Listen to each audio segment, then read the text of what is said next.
I'm Rabbi Sharon Brous from ICAR, and I sat down today with Representative Adam Schiff, who represents California's 28th Congressional District.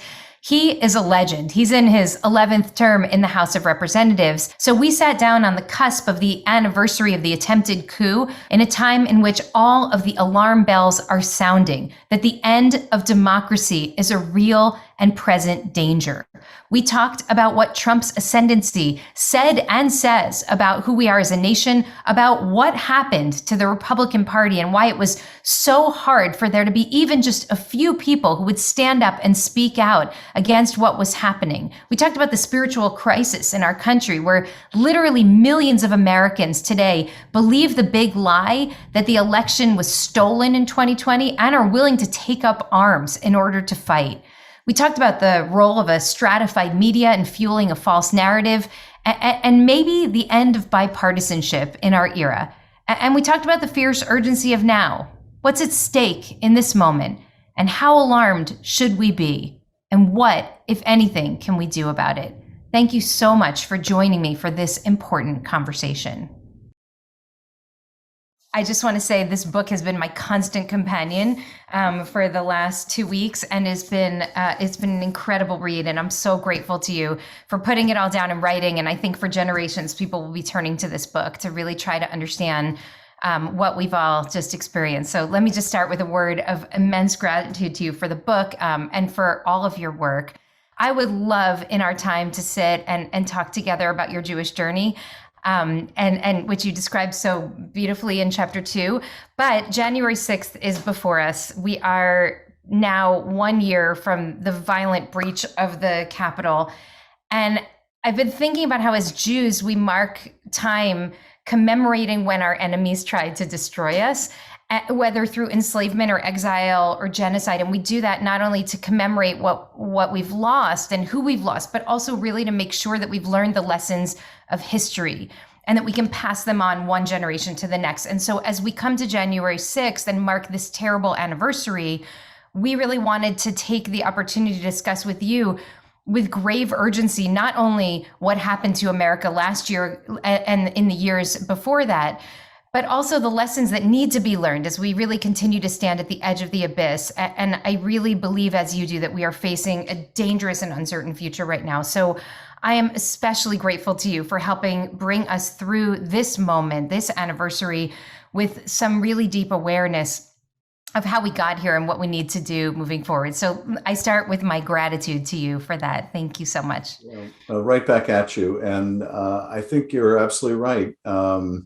One of the things that we seem to have forgotten over the last several decades is that the fight to preserve democracy is not over. It is not, as we, I think, came to believe in the post-World War II generation, an immutable law of nature that we always will be a democracy, or that the world is moving in terms of towards greater democratization, greater liberalization, greater freedom.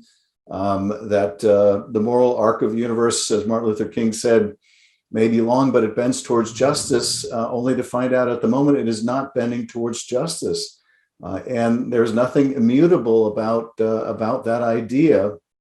And so we have learned, I think, a painful and difficult lesson over the last several years about just how precious and vulnerable democracy turns out to be.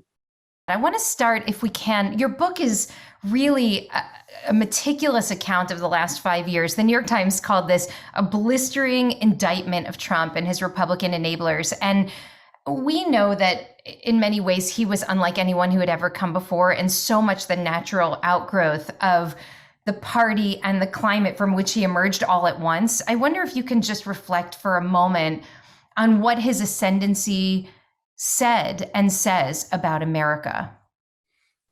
Well, it's a really important question and a difficult one because I think we do need to recognize that so many of the trends that were in motion prior to his coming to office were present to some degree. We were going to go through this kind of turmoil, but he turned out to be really a supreme arsonist and made use of all of that dry timber to set us ablaze.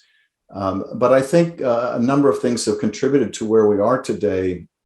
We are an increasingly small global economic world in which through automation and globalization, millions and millions of people have lost their jobs and others are at risk of falling out of the middle class.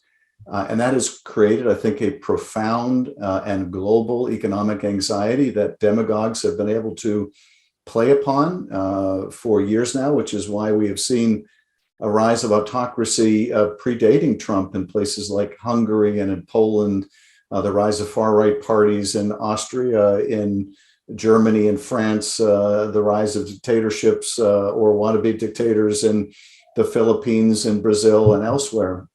So I think those profound underlying economic challenges, the growing disparity in wealth in this country, have made it fertile soil for demagoguery. At the same time, we had these trends in terms of how we get our information now.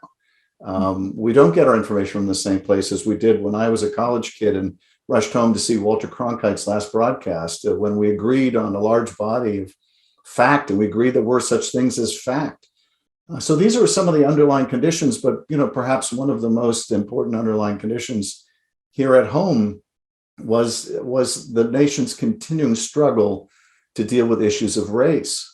And we saw on January 6th that as people paraded through the Capitol with Confederate flags and Auschwitz T-shirts, that this was not just a Trumpist insurrection, but a white nationalist one as well.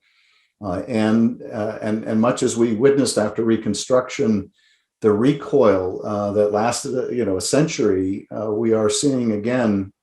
And whether it was the election of Barack Obama or just the changing demographics of America, but we are once again seeing a backlash against the changing color of America, and I think that contributes also to this really difficult, ugly, divided time in our history.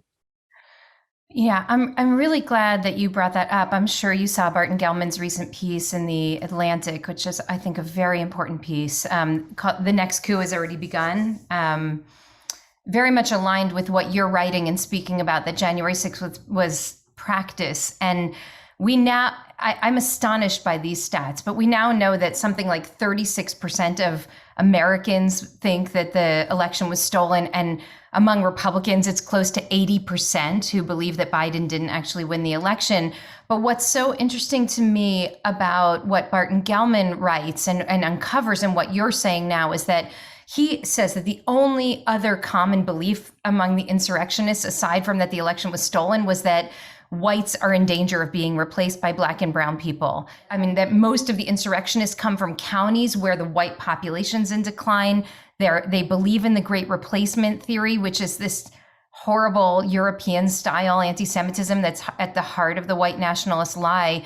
And you talk in the book about how Trump used this trope often as dog whistles, even specifically in attacks against you. And it was very explicit on January 6th last year, when he said, "You're the real people. You're the people who built this nation. So we have to fight and fight like hell, or we're not going to have a country anymore." And it's so clear that racism, that white supremacist ideology is really the ideological foundation of the big lie. So the question I have for you is that, given that there are now, Gellman says there are 21 million Americans who believe that violence is justified in overturning the election results, is our country prepared to address the true nature of this threat, white Christian nationalism? Is that something that we are actually prepared to do in the days ahead? We have to hope and pray that we are ready to confront the ugly truth of how we got to where we are and the role that race plays in this and racism. So I hope that we are. To me, though, it was almost unthinkable that we would get to the point where we are today. So much of what has happened over the last 5 years would have been unimaginable, and yet it has happened. And I think, one of our two great parties in this country has moved away from its commitment to democracy, to its ideology of conservatism, to essentially be an anti-truth autocratic cult of the former president, and to embrace his ugly nativism, his ugly bigotry. You saw in the past other Republican presidents like George W. Bush, at least rhetorically, try to embrace a broader vision of their party, a more inclusive vision of their party. But that gave away to this ugly demagoguery, which is now the heart of that party. What Trump said in those rallies, what he says to this day, is now echoed by Republican members in Congress who are no longer the outliers. They are really more the core than the outliers in the GOP. There's a reason why McCarthy and others won't confront QAnon. It's because it's now such a vital part of the GOP base. And of course, QAnon gives home to these anti-Semitic tropes, these replacement theory forms of bigotry. And so are we ready to confront this? We have to confront it, whether we're ready or not. It has infected one of our two great parties and a large part of the country, and I think we have to see it with open eyes. I want to ask you a little bit about what you describe regarding what happened to your Republican colleagues. I felt as I was reading the book as though I was witnessing the dissolution of a bad marriage in real time, especially in the early chapters of the book. You talk about how some of these folks were people who you really respected and had good relationships with, and then you watch them succumb to the immorality of the president. And you said some of these were reasonably good faith actors at the outset of Trump's tenure, but they became foot soldiers to Trump and to Trump's White House. You talk about Nunes he became zombie-like. Rod Rosenstein, Bill Barr. You have this incredibly thoughtful analysis where you say it's not that power corrupts, but that power reveals. And I wonder if you could just say a little bit more about what happened to these people in this time.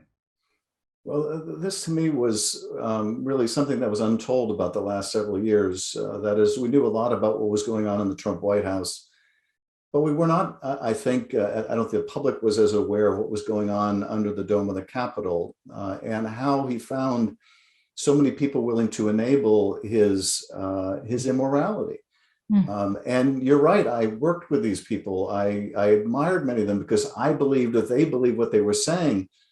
And I would come to learn that either they didn't believe it at all, or more likely none of it mattered compared to what was most important to them, which was their ambition to hold their job in Congress, or maybe get a better job in the Senate or a cabinet position in Trump's White House. And I think the way that happens, the way you find good people allowing themselves to be so badly used, is one small lie followed by a bigger one, one small act of immorality followed by a larger one.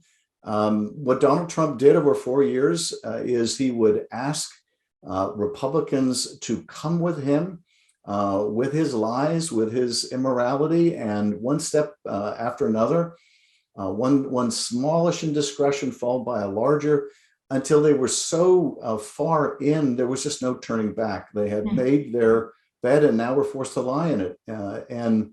And so, you see these examples all the time. To me, among the most graphic illustration of the phenomenon that you mentioned about power revealing is if you look at the example of two members of Congress, Liz Cheney and Elise Stefanik. Liz Cheney, who is a person of considerable character and integrity and courage, who said, "I will not carry this big lie. If it costs me my position in leadership, it will cost me my position in leadership or my position in Congress, but I will not undermine our democracy to save my job." And on the other hand, you had Elise Stefanik, who put up her hand and said, "Well, if she won't tell the big lie, I will tell the big lie. I'll tell any lie you need me to tell if I can have her position." And sadly, I would learn that there were only two like Liz Cheney, and there were 200 like Elise Stefanik. And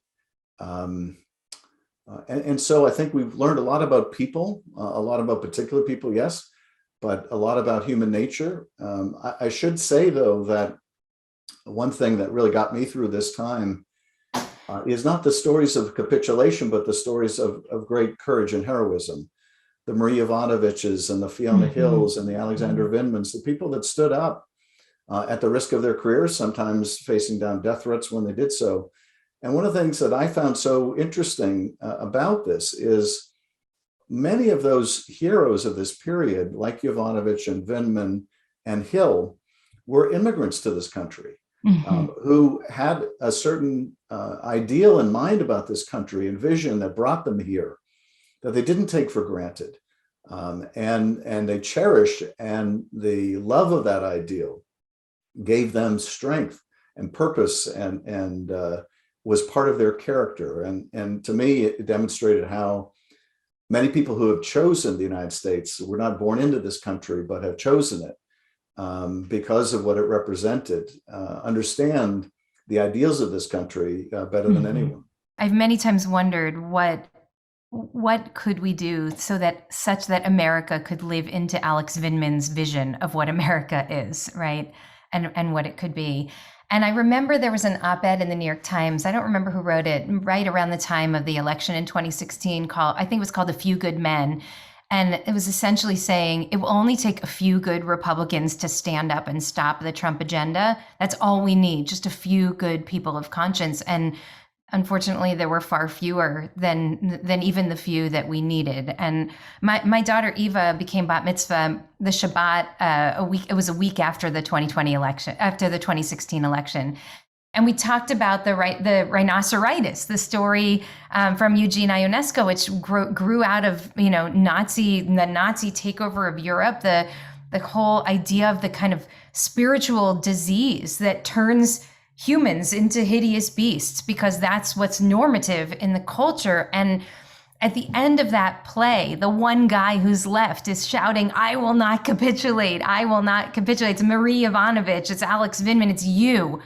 And what you were witnessing in government, I will say we were witnessing a kind of micro version of this in faith communities around the country. And I mean, I warned the Jewish community right after the election, we are survivors of genocide. We need to decide which side of history are we standing on.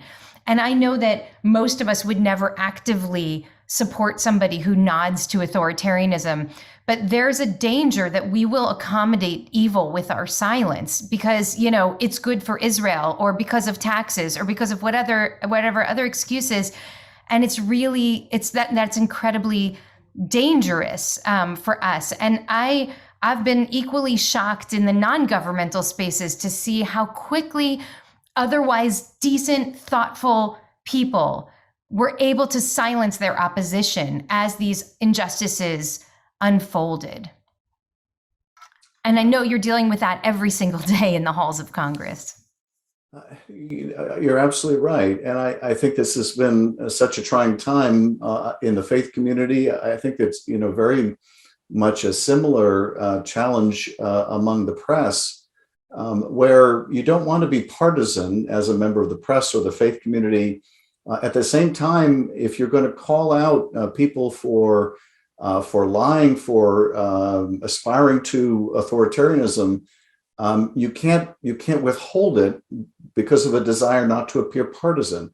And I think it has been such a vexing time for so many of us, even apart from those communities, to see family members and neighbors avert their eyes or embrace this or rationalize their support for it. And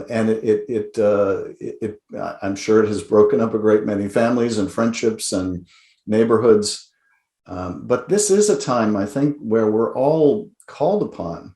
I'm optimistic we're going to get through this, but I also have the conviction that what we do in this moment will determine how much damage we have to suffer along the way. And I feel the very same sense of urgency that you do, both about our democracy and our planet. And so this is a critical moment where, we have to be counted. The question that I have for my colleagues in Congress, who I've watched over the last several years, is what are you going to tell your children and grandchildren when they come to you one day and they say, grandfather, grandmother, please tell me what you did when that awful man was running the country, tell me you didn't sit still while he was putting kids in cages, or while this was going on or that was going on. Please tell me you did something. And I don't know what they're going to say. At one level, I can understand what they're doing. They're afraid of a primary, or they're afraid of something else. But at another level, what's the point of being there? What's the point of being anywhere if you're not willing to do the right thing when it really matters? I think that's the question for all of us. What's the point of whatever power we have if we're not going to use it when the hour demands it? And we keep talking about urgency, and I want to just put a fine point on it. I mean, you've said, Snyder said, Barton Gellman has said that a failed coup attempt is really a rehearsal for whatever the next coup will be. And you said the system held, but it barely held. And now what they're striving for is kind of a more sophisticated version of a coup that will undermine our democracy. We know right now that these legislative efforts in every single state are, you said it's no less than an insurrection by other means, right? That the same forces that planned and executed January 6th are hard at work today. Timothy Snyder wrote the other day something absolutely terrifying. He said, the candidate who loses by every measure, not just by the popular vote, but by the Electoral College, the candidate who loses by every measure will nevertheless be installed as president of the United States. He said, I think that's probably the most likely scenario in 2024, the way that things stand now. And that's absolutely terrifying. The most likely scenario is that the next election will not go to the person who has the most votes, or even the most Electoral College votes. And he said, we can lose democracy just like anyone else can. Just like most of the people in history have lost democracy, we can lose it, and we're losing it now. I wonder, as a rabbi, as a mother, as an American, are we alarmed enough? Many of us are watching, and we're saying we have a little window right now where where the White House and the Congress and the Senate are all in the hands of the party that did not try to destroy democracy. The Justice Department, why isn't more being done? And since you are heading the commission that is actually doing the work right now, can you tell us, are we operating with the requisite sense of urgency in this moment?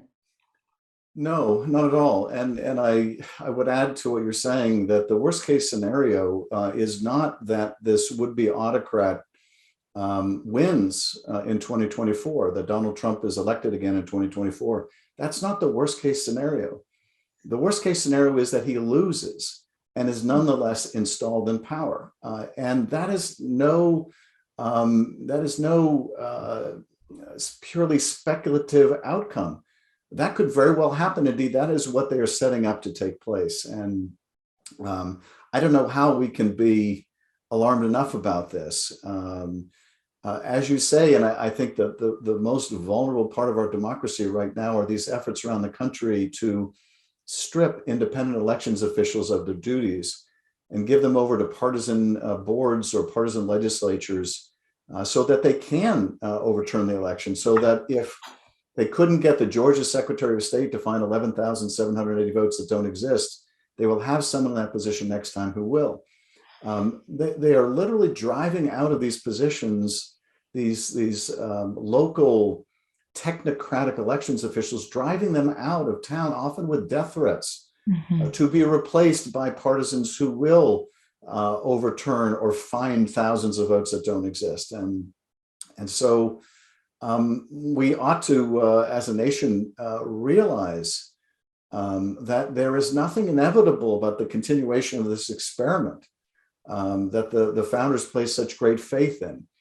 And I think what is necessary really is a national movement to protect and to save our democracy. There's not an easy legislative fix to what these Republican legislatures are doing.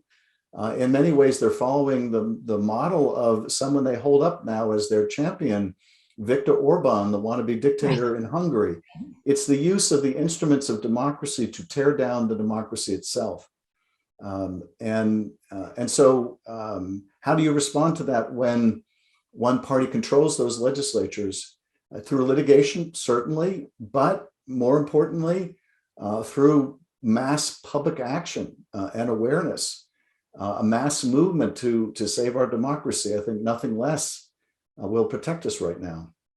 We know that 1 to 2 Democratic senators can and have and will probably continue to block any meaningful legislation to really protect the vote and other progressive causes with which we're fighting for great urgency. So you're suggesting mass public action might be actually more effective than legislative action in order to protect the vote. Well, look, I think the legislative action is vitally important. There's a handful of bills that I think are vital to the preservation of our democracy. But as you say, there are 2 senators right now who care more about an archaic rule that is not a constitutional requirement by any means, this filibuster. They care more about the maintenance of some kind of illusory vision of bipartisanship at a time where one of the 2 parties is no longer devoted to the same concept of democracy than they do about saving our democracy. And to me, it is really quite inexplicable. But that's where we are. And so I don't want to put all of our hopes in an epiphany by these 2 senators or a breakthrough by the president, much as I keep working towards it and hoping and praying for it. I think that we are going to have to work on Plan B, which is an all-out effort to overcome these Jim Crow laws, but equally important to call out, push back against these efforts to essentially use democracy against itself. We need to embrace and protect these local elections officials from the threats they're receiving. So that they won't flee, so that they will do their job. We have to encourage other people to take those jobs, to run for those jobs. It was not just Democrats, but a lot of well-meaning, courageous Republicans, Republican state elections officials and local elections officials who were a key part of the fail-safe that held our democracy together during the last presidential election.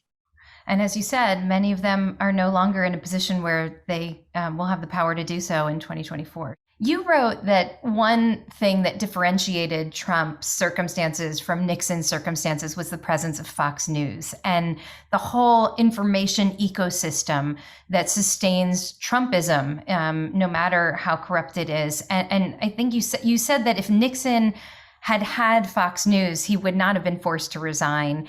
I wonder what your thoughts are about how we can break through the stratified media, as you say, and really reach the American people, not just with the truth, because I think it's clear that millions and millions of people don't actually care about the truth, but with a convincing narrative about what kind of action we need in order to build a truly just society. Well, I would put Rupert Murdoch in the category of those who, what are they going to say to their grandchildren about what they have wrought?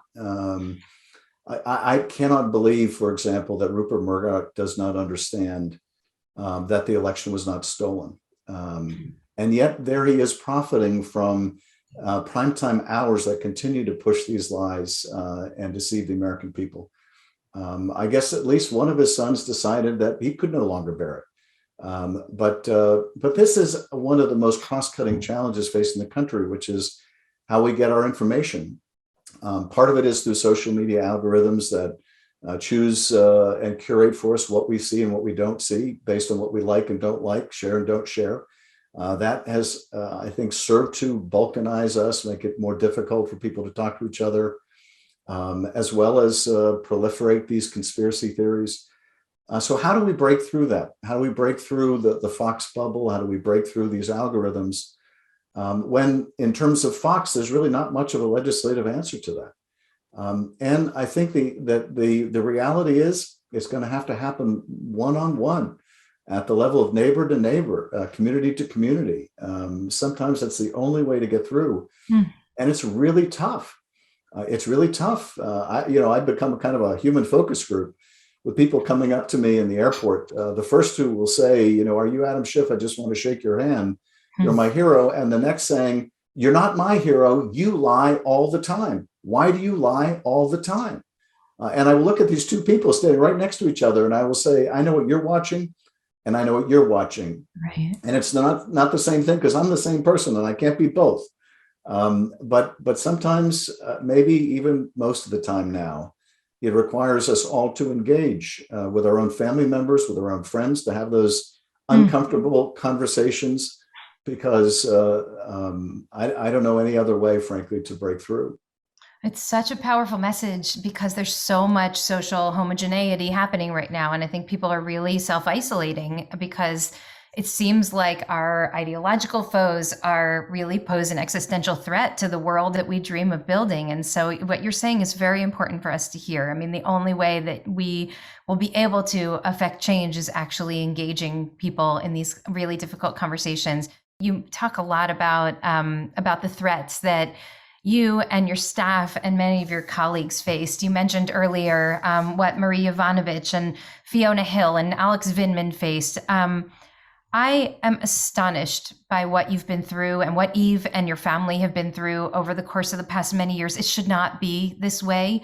And so first, I really want to thank you for your incredible service. And I really pray that you continue to find the strength and the moral courage to continue to do what you're doing.